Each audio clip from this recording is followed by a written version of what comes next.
Hello बच्चों, let's see this question. A quantity of 27.6 gram of K2CO3 potassium carbonate was treated by a series of reagent so as to convert all of its carbon to K2ZN3 FeCN6 whole twice. The mass of the product formed is options are 139.2 gram, 11.6 gram, 69.6 gram and 23.2 ग्राम। आइए इस question को solve करते हैं बच्चों। और सबसे पहले तो ये देखते हैं कि इस क्वेश्चन को सॉल्व करने के लिए हमारे पास कौन से की कॉन्सेप्ट की जानकारी होनी चाहिए। देखिए, ये जो सवाल पूछा जा रहा है हमसे, ये बेसिकली स्टोइशियोमेट्री का सवाल है। स्टोइशियोमेट्री के कॉन्सेप्ट को यूज करते हुए हम इस क्वेश्चन को सॉल्व करेंगे।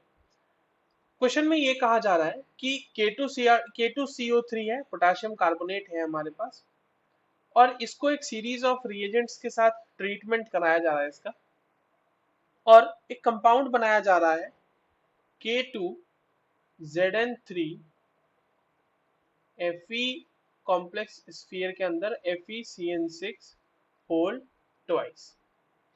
इस क्वेश्चन में बस एक ही चीज ये कही गई है कि जितने भी कार्बन आए होंगे इस कंपाउंड में, वो सारे के सारे K2CO3 से आए।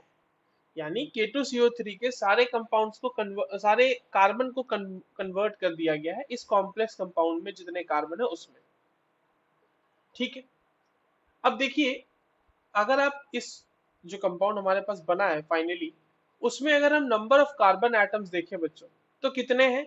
CN में अंदर 6 CN लिगेंड्स हैं, और उस पूरे कॉम्प्लेक्स का हमारे पास है होल ट्वाइस, तो इसके पास है 12 कार्बन एटम। सिर्फ उसी को बैलेंस करते हुए हम देखते हैं, तो 12 कार्बन एटम के लिए K2CO3 को हमें किससे मल्टीप्लाई करना पड़ेगा, क्योंकि इसमें तो एक ही है कार्बन एटम, उसको हम लोग मल्टीप्लाई करेंगे 12 से। अब इस बैलेंसिंग का, ये जो हमने कार्बन एटम को थोड़ी सी बैलेंस करने की कोशिश की, इस बैलेंसिंग का सिग्निफिकेंस ये है कि हमें मोल का रेशियो मिल गया K2CO3 और इस कंपाउंड के लिए, क्योंकि सारे के सारे कार्बन जो इस कंपाउंड में, प्रोडक्ट वाले कंपाउंड में आए हैं, वो K2CO3 से आए हैं, है ना। अब अगर हम नंबर, इसको K2CO3 को मैं मान लेता हूँ कंपाउंड ए, और इसको मैं मान लेता हूँ कंपाउंड बी, जो हमारा ये कंपाउंड है इसे हम मान लेते हैं बी। ठीक है, तो नंबर ऑफ मोल्स अगर मुझे निकालने हो K2CO3 के, तो वो कितना होगा? गिवन मास यानी 27/6 ग्राम डिवाइडेड बाय K2CO3 का मोलर मास, जो कि होता है 138 ग्राम पर मोल। देखिए, बहुत ही आसान है निकालना। पोटेशियम का एटॉमिक मास दिया हुआ है, कार्बन का होता है कितना? कार्बन का होता है 12, और ऑक्सीजन का होता है 16, और क्योंकि 3 ऑक्सीजन है तो 16 इंटू 3 मल्टीप्लाई करना पड़ेगा। वहां से आपके पास सारे के सारे के एटॉमिक मासेस को हम जोड़ देंगे, और उसको ग्राम पर मोल में अगर एक्सप्रेस करेंगे तो that will give you the molar mass. तो इतना मोल मिलेगा K2CO3 का। नाउ, जो हमारे पास K2ZN whole thrice FeCN6 whole 6 है, FeCN6 होल ट्वाइस है, इसका क्या होगा नंबर ऑफ मोल्स? इसके नंबर ऑफ मोल्स हो जाएंगे, इसका मान लीजिए जो मास मिल रहा है वो W है, और इसका मोलर मास है 698.2 ग्राम पर मोल। ये कैसे आया बच्चों? ये देख लीजिए फटाफट, मैं आपके सामने यहाँ पे कैलकुलेट कर देता हूँ। K2ZN3 FeCN6 whole twice. तो देखिए, K2 के लिए सारे एटॉमिक मासेस का सम कीजिए।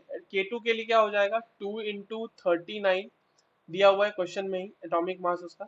Zn का भी हमारे पास एटॉमिक मास दिया हुआ है 3 इंटू 65.4, प्लस आयरन देखिए 2 है, एक्चुअली कॉम्प्लेक्स में एक ही है बट वो 2 है ना, तो इसको इस तरह से भी आप लिख सकते हो कि इसमें प्लस कर दो और 2 से मल्टीप्लाई कर दो, और पूरा का पूरा जो इसका एटॉमिक मासेस है उसको एक साथ लिख लो यहाँ पे अंदर।